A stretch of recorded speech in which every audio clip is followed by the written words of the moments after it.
ಮುದ್ಗಲ್ ಕೋಟೆಯು ಯಾದವ ರಾಜವಂಶದ ಇಂದಿನ ಇತಿಹಾಸವನ್ನ ಹೊಂದಿದೆ.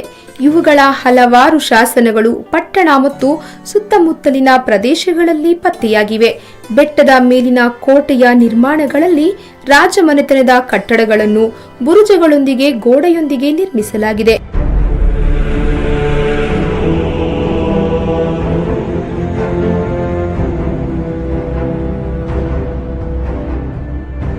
ಹೊರಗಿನ ಕೋಟೆಗಳು ಅರ್ಧ ಚದರ ಮೈಲಿ ವಿಸ್ತೀರ್ಣವನ್ನು ಹೊಂದಿದೆ ಮತ್ತು ನೀರಿನಿಂದ ತುಂಬಿದ ವಿಶಾಲವಾದ ಕಂದಕವನ್ನ ಹೊಂದಿದ್ದು, ಕಂದಕ ಮತ್ತು ಬುರುಜುಗಳ ಸಾಲು ನೋಡುಗರ ರಮಣೀಯ ನೋಟವನ್ನ ಹೆಚ್ಚಿಸುತ್ತದೆ.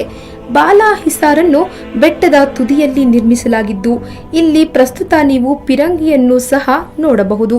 ಕೋಟೆಯ ಒಳಭಾಗಗಳು ಮತ್ತು ತಕ್ಷಣದ ಸುತ್ತಮುತ್ತಲಿನ ಉತ್ತಮ ನೋಟವನ್ನು ಬಹಳ ಸುಂದರವಾಗಿ ರೂಪಿಸಲ್ಪಡುತ್ತದೆ. ಬಿಜಾಪುರದ ಆದಿಲ್ ಶಾಹಿ ರಾಜವಂಶಕ್ಕೆ ಸೇರಿದ ಕನಿಷ್ಠ 7 ಶಾಸನಗಳು ಮತ್ತು 15 ಹಳೆಯ ಕನ್ನಡ ಶಾಸನಗಳು ಮತ್ತು ನಂತರದ 2 ದೇವನಾಗರಿ ಲಿಪಿಯ ಶಾಸನಗಳು ಈ ಕೋಟೆಯಲ್ಲಿ ಕಂಡುಬರುತ್ತವೆ. ಮತ್ತೊಂದು ಆಸಕ್ತಿದಾಯಕ ಸ್ಮಾರಕವೆಂದರೆ ಹಳೆಯ ರೋಮನ್ ಕ್ಯಾಥೋಲಿಕ್ ಚರ್ಚ್.